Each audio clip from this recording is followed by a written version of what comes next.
That news was brought to you by ACS Manufacturing Corporation, ISO certified world-class quality. ACS. Ang balitang ito ay hatid sa inyo ng Liver-Aid Silimarin Capsule. Tulong proteksyon at pampalakas sa kalusugan ng atay. It's Liver Lover, boys! Ikot pa tumit man siya.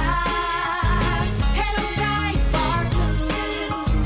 Isang labanan yan. Pride Bar Blue. Pride Bar Blue with powerful stain-away enzymes. Malupit magtanggal ng dumit mancha pero di masakit sa kamay. Ikot pa tumit man siya. Hello, Pride Bar Blue. Isang labanan yan. As tested ang cotton and polycotton. Sa mancha, malupit. Sa kamay mo, mabait. Pride Bar Blue. Manufactured by ACS Manufacturing Corporation. ISO certified world-class quality. ACS.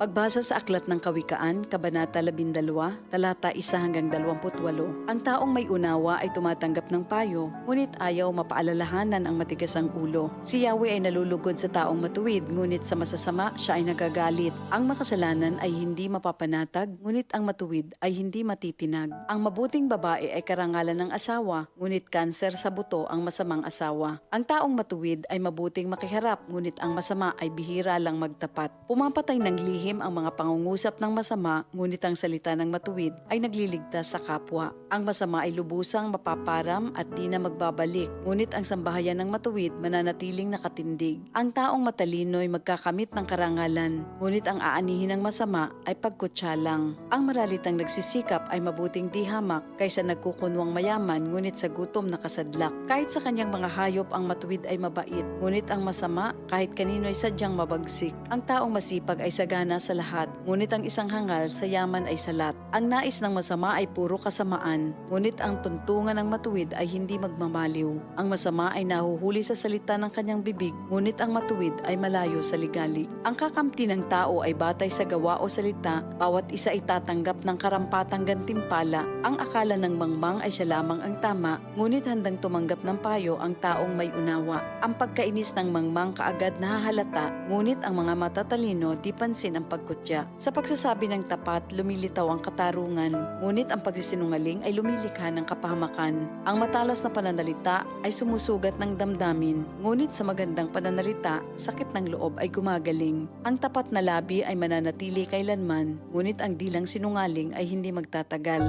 Ang nagbabalak ng masama ay mag-aani ng kapahamakan, ngunit ang nag-iisip ng mabuti magtatamo ng kagalakan. Ang kasamaang palad ay malayo sa matuwid, ngunit ang buhay ng masama ay puno ng ligalig. Namumuhi si Yahweh sa taong sinungaling, ngunit ang tapat ay ligaya niya at aliw.